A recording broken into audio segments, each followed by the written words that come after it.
오늘은 최근 한 달 동안 국내와 해외에서 어떤 ETF가 사랑받았는지 분석해 보겠습니다.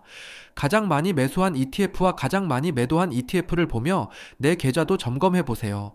구독해 놓으시면 매달 빠르게 확인하실 수 있습니다. ETF 매매 현황은 국내에 상장된 ETF와 미국에 상장된 ETF를 볼 건데요. 미국 ETF 중에 한국 투자자가 매수한 종목과 글로벌 투자자가 매수한 종목을 비교합니다. 투자에 대한 시야가 넓어지는 경험을 하시게 될 겁니다. 그럼 바로 시작할게요. 우선 미국에 상장된 ETF를 먼저 보겠습니다. 현재 총 ETF 수는 3,562개로 지난달보다 30가에 늘었습니다. 새로운 ETF가 계속 상장하고 있네요. ETF 시장은 글로벌하게 커지고 있는 것을 알 수 있습니다. 3,562개 ETF 중에서 시가총액이 높은 10개 종목을 보면 다음과 같습니다. 1위부터 3위까지는 S&P 500 지수를 추종하는 ETF이며 자산 규모도 상당히 크죠. 4위에 있는 VTI는 미국 전체에 투자하는 ETF이고 5위에 있는 QQQ는 나스닥 100 지수를 추종하는 ETF입니다. 6위에 있는 VUG는 미국 성장주에 투자하는 ETF이고 7위 VA와 8위 IEFA는 미국을 제외한 선진국 ETF입니다. 9위에 있는 VTB는 미국 가치주에 투자하는 ETF입니다. 마지막 10위 AGG ETF는 채권 ETF입니다. 본격적으로 매매 현황을 살펴볼게요. 글로벌 투자자가 매수한 미국 ETF 탑10을 보겠습니다.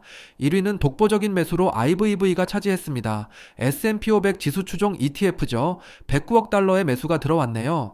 2위는 TLT로 미국 장기 채권이 차지했고요. 3위는 IVW로 S&P 500 중에서 성장주를 모아놓은 ETF입니다. 이번에 특이한 것 중에 하나가 중소형주 ETF가 대거 등장했다는 건데요. IWP, IWR, IWS가 중소형 ETF입니다. 그리고 9위에 있는 NVDL은 엔비디아 2배 레버리지 상품인데요. 레버리지 상품이 탑10에 들어갈 정도이니 엔비디아의 인기가 어느 정도인지 실감나는 대목입니다. 한국 투자자가 매수한 미국 종목 탑10을 보겠습니다. 1위는 엔비디아로 1조 5천억 원의 순매수가 있었습니다. 정말 강한 매수세가 붙었는데요. 2위를 차지한 NVDL 또한 엔비디아 2배 레버리지 상품입니다. 두 개를 합하면 2조 원에 가까운 돈이 엔비디아로 몰린 것을 알 수 있습니다. AI에 대한 사람들의 관심이 높아진 것이 체감되는 숫자입니다. 그리고 새로운 ETF로는 7위에 ACWI ETF가 있는데요. 이는 선진국과 신흥국 모두 투자하는 ETF입니다. 투자 기업 수는 2,400개로 상장이 많은 기업을 담고 있는 ETF입니다. 미국뿐만 아니라 전 세계 주식을 한 번에 담고 싶다면 ACWI ETF 참고해주세요. 반대로 매도 순위는 어떨까요? 글로벌 투자자가 매도한 미국 ETF 탑10을 보겠습니다. 1위는 SPY로 S&P 500 ETF죠. 총 보수가 높다 보니 매도가 많았죠. 반대로 매수 1위로 IVV가 차지한 것을 보니 갈아타는 투자자가 많은 듯합니다. 2위는 EFB인데요. 미국을 제외한 선진국 가치주에 투자하는 ETF입니다. 미국이 고평가됐다는 이야기가 나오자 이제 미국을 제외한 ETF에 투자하는 사람들이 조금씩 늘어나고 있네요. 3위는 TQQQ로 나스닥 3배 레버리지 상품인데요. 크게 오른 만큼 수익 실현하는 매물도 많이 나왔습니다. 한국 투자자가 매도한 미국 종목 탑10을 보겠습니다. 1위는 역시나 엔비디아가 차지했습니다. 매도 금액이 3조 3천억 원인데요. 엄청난 차익 실현이 일어났죠. 앞에서 매수는 순매수 금액이라 다소 적게 보였지만 매도보다는 매수가 월등히 높은 종목입니다. 2위를 차지한 NVDL 또한 엔비디아 레버리지 상품이죠. 6월은 엔비디아가 주도한 한 달이었습니다. 3위는 게임스톱으로 밈주식이 차지했고요. 4위는 SQQQ로 인버스 상품입니다. 손해보고 매도했겠네요. 속상한 매도 내역입니다. 6월 매매 현황을 정리해보면요. 한국 투자자는 AI, 반도체, 밈주식, 비만 치료제에 투자하는 모습이었습니다. 그 중에서 반도체의 강한 매수가 눈에 띄고요. 미국 투자자들은 기본적으로 S&P 500이 매달 매수 1위를 차지하고 있으며 채권, 성장주, 중소형주를 담았습니다. 특히 이번에는 러셀 2000같이 그동안 소외됐던 종목에 눈을 돌리는 투자자가 많은 것을 볼 수 있었습니다. 이번에는 국내로 넘어와 볼게요. 한국에 상장된 ETF는 현재 총 864개로 한 달 동안 5개가 줄었습니다. 보통 늘어나는데 이번에 줄어든 이유는 상장 폐지된 ETF가 있었다는 이야기죠. 이래서 ETF 투자할 때 거래량과 테마를 잘 선택해야 합니다. 다양한 ETF를 알고 있으면 나만의 투자 전략을 세우는 데 도움이 되는데요. 지금은 최근 한 달 동안 어떤 일이 있었는지 살펴보겠습니다. 첫 번째는 국내 업종과 테마 ETF 시가총액 탑10입니다. 10개 종목을 보면 기술주가 대부분이죠. 삼성그룹, 시총 탑10, 2차전지, 반도체, 자동차 등이 있습니다. 1위는 코덱스 삼성그룹으로 자산 규모가 1조 4천억 원입니다. 지난달에 탑5 플러스가 1위였는데 3위로 밀려났네요.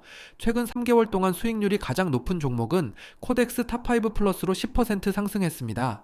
자산 규모로는 3위로 밀려났지만 수익률로는 1위를 지켰습니다.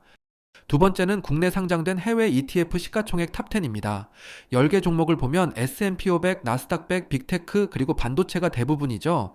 1위는 타이거 미국 S&P 500으로 자산 규모가 곧 4조 원을 바라보고 있습니다. 수익률도 좋지만 자산 규모가 빠르게 증가하고 있네요. 최근 3개월 동안 수익률이 가장 높은 종목은 타이거 미국 테크 탑10으로 21% 상승했습니다. 올해는 역시 빅테크 기업들의 상승이 계속 이어지고 있습니다. 하반기에도 AI 테마가 지속적인 사랑을 받을지 기대해 봐야겠습니다. 세 번째는 채권 ETF 시가총액 탑10입니다. 10개 종목 중 CD금리와 코퍼금리가 상위권을 차지하고 있는데요. 1위는 코덱스 CD금리 액티브로 자산 규모가 9조 원이 넘었습니다. 큰 자금이 CD금리로 몰리고 있네요. 참고로 CD금리형 ETF는 파킹 통장을 생각하시면 쉽습니다. 관련 내용이 궁금하신 분들은 지난번 분석한 영상을 참고해주세요. 최근 3개월 동안 수익률이 가장 높은 종목은 코덱스 종합채권으로 1.9% 상승했네요. 자산 규모는 2조 8천억 원입니다.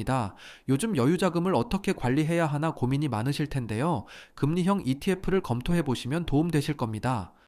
네 번째는 국내 전체 ETF 시가총액 탑10입니다. 1위를 보면 투자할 곳을 못 찾은 자금이 금리형 ETF에 몰려 있는 것을 알 수 있죠. 2위는 코덱스 200으로 국내 지수 추종 ETF입니다. 5위는 미국 S&P 500이 차지했는데요. 지난달보다 한 계단 올라왔습니다. 이 중 3개월 수익률이 가장 좋은 것은 10위에 있는 타이거 미국 테크 탑10으로 21% 상승했습니다. 이번에 탑10에 들어온 종목인데요. 점점 국내 상장된 미국 ETF가 순위권에 진입하는 것을 알 수 있죠. 그만큼 해외 투자가 증가하고 있다는 이야기겠죠. 앞으로도 꾸준히 모니터링하며 지켜보겠습니다. 댓글로 문의 주셨던 국내 순자산 변화도 체크해봤습니다. 한 달 동안 거래가 많았던 종목은 역시 현금 성자산에 해당되는 종목이 상위권을 차지하고 있습니다. 그리고 눈에 들어오는 부분은 회색으로 표시했는데요. 2달 연속으로 미국 ETF의 순매수가 강하게 들어오는 모습입니다. 순자산 증가로 보면 1조 5천억 원 정도 되네요. 퇴직연금, 연금저축, ISA 계좌로 투자하는 사람들이 점점 늘어나고 있습니다. 내년에 금투세가 적용되면 더 큰 폭으로 증가하지 않을까 예상해 봅니다. 반대로 순자산 감소 현황을 체크해 볼게요. 재밌는 그림이 그려졌는데요. 앞에서 CD금리 자산 규모가 크다고 말씀드렸죠. 그런데 6월 한 달 동안 순자산 감소 추세를 보니까 CD금리 자산이 많이 줄었습니다. 그 말은 이제 현금성 자산이 아닌 다른 투자를 찾아 떠나고 있다는 이야기인데요. 이 돈이 부동산으로도 갈 수 있고 다른 ETF 투자로 이어질 수도 있는데요. 우선 순자산 증가 종목들을 보면 해외 ETF로 이동한 것도 한몫했습니다. 그 다음으로 순자산 감소가 많았던 종목은 중국 전기차와 국채가 있었습니다. 최근 3개월 동안 국내 ETF 가장 나쁜 수익률 탑10을 보겠습니다. 1위는 타이거 2차 전지 탑10 레버리지로 최근 3개월 동안 마이너스 40% 하락했습니다. 6월 2차 전지 테마가 좋지 않았는데 레버리지 상품이라 2배로 마이너스가 났네요. 이래서 레버리지 투자는 조심해야 하는 거죠. 2차 전지 다음으로 마이너스가 큰 것은 4위에 있는 솔차이나 태양광으로 마이너스 22% 하락했습니다. 그 다음 테마로는 에너지화학과 코덱스 레버리지가 차지했습니다. 전반적으로 국내 테마 ETF가 맥을 못 추는 한 달이었습니다. 반대로 최근 3개월 동안 수익률이 좋은 ETF를 보겠습니다. 1위는 아리랑 미국 테크10 레버리지 상품으로 44% 상승이 나왔습니다. 미국 빅테크 기업에 투자하는 ETF가 전반적으로 좋은 모습을 보여주고 있는데요. 레버리지 상품이라 2배 더 좋은 수익률이 나왔습니다. 2위도 미국 빅테크 투자이고 3위는 타이거 화장품으로 30% 상승했습니다. 관련 기업으로는 APR, 코스맥스, 한국콜마, 아모레퍼시픽, LG생활건강 등이 있습니다. 그리고 5위를 보면 K푸드가 있는데요. 불닭볶음면의 인기가 글로벌하게 퍼져나가고 있는 것을 감안해 만든 ETF 같습니다. 최근 3개월간 28% 상승으로 좋은 모습을 보여주고 있네요. ETF에 포함된 기업으로는 CJ제일제당, 삼양식품, 오리온, 농심 등이 있습니다. 투자에 참고하시기 바랍니다. 앞으로 매달 글로벌 투자자의 매매 현황과 ETF 자산 규모 변화를 분석해서 공유 드리겠습니다. 궁금하신 ETF가 있다면 언제든 편하게 댓글 댓글 남겨주세요. 면밀히 분석해서 쉽게 알려드릴게요. 구독과 좋아요는 제게 큰 힘이 됩니다. 지금까지 ETF 연구소장 수페였습니다.